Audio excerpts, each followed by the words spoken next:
Sergeant Chris Fisher from Dayton. How are you, sir? Did you get the bad guy? Yeah, he's in handcuffs right now. Well, that's what I'm talking about. How many arrests is it total? More than 60? This guy is number 62. 38 Johns from the internet. 6 prostitutes. And 3 we've got for felony promoting prostitution. In other words, those are pimps. We got them. All right, it's a go on the silver car eastbound.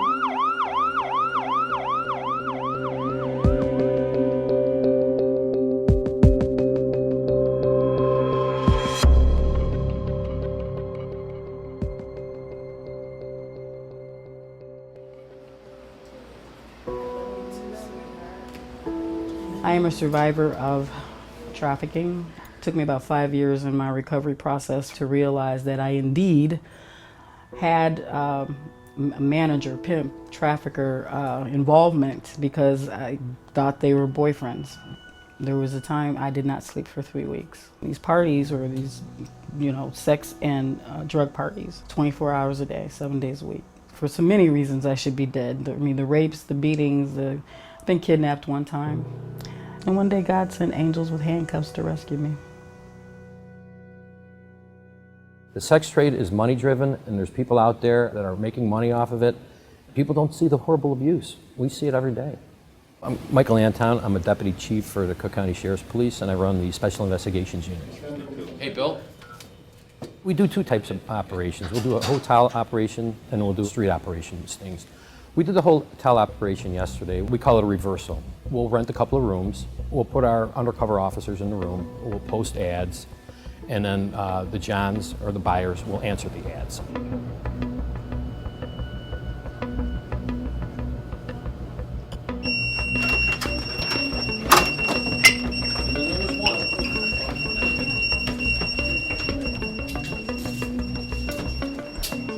Before an arrest could be made, there needs to be an agreement of anything of value in exchange for sex. It doesn't have to be money.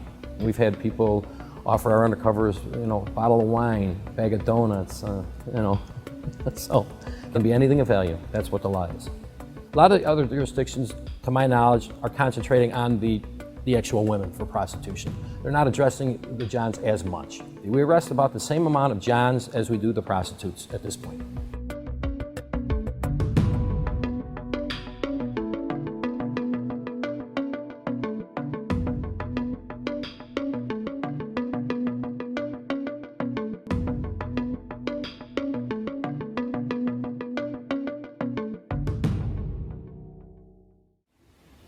We've arrested people from every race, every religion. It ranges from young to old, economic, race doesn't matter. There is no stereotype except they're men.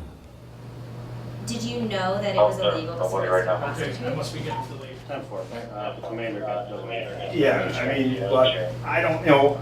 I never have, I don't know how to explain it. When everybody says it's my first time, that's not true. And you can tell. I'd say about 99% of the people are lying. When they come into a room, they know how to act, they know what to say to our undercovers, you can tell, and they just don't get it. They don't see what it took for that woman to get to where she's at.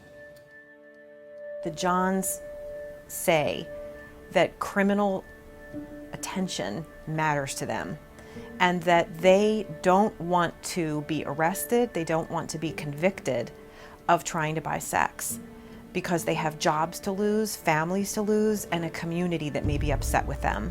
So when law enforcement pays attention to them, buying sex is deterred. A community will not have prostitution problems if it didn't have so many people in the community willing to buy sex. A lot of people don't have access to livable wage work, and that's one of the main motivations for entering the sex trade. Criminalizing people or trying to eradicate one choice are not going to create other options and other choices. Nervous and scared because you don't know what's going on after we explain everything to you. Is there something better out there? I don't know, but I've worked in this kind of thing since probably '98. And from '98 to 2009, a little over 10 years, it was a revolving door. It was the same thing. We're arresting people 30, 40, 50 times. It doesn't make sense. There had to be a change, and this was a change.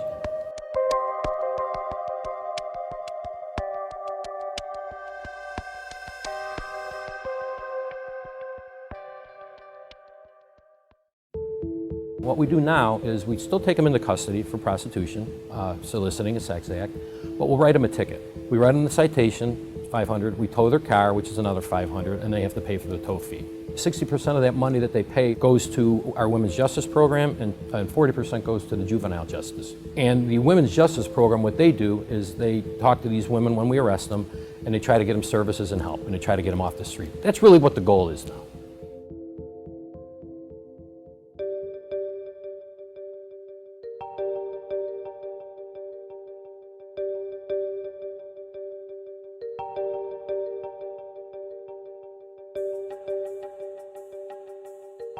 Someone who is going to rape someone or rob someone are not going to be deterred, whereas the average Joe who has a few traffic violations might be deterred by that.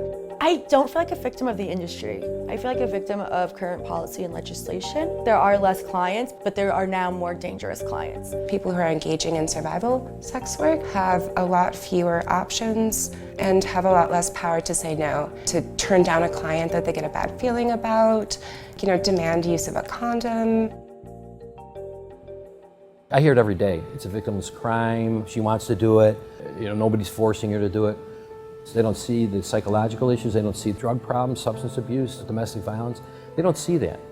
We see that a lot. We talk to these women after we arrest them, and that's what we see. We have had different departments come in and do ride-alongs with us just to see how we do it. I think it is catching on. It's a different mindset. Even if you don't care about prostitutes or prostitution, or you don't care about the problem, sometimes if you look at the bottom line, if you get a person out of the lifestyle right now, 2 or 3 or 4 or 5 years down the line, you'll save money on incarceration, on courts. They'll understand that. We want to see an end to any criminal system response to prostituted people. We don't advocate any kind of arrest or detention situation at all.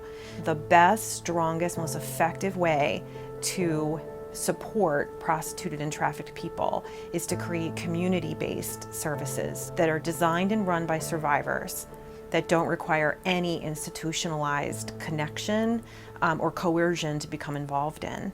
And that is the way that prostituted and trafficked people are going to have meaningful options.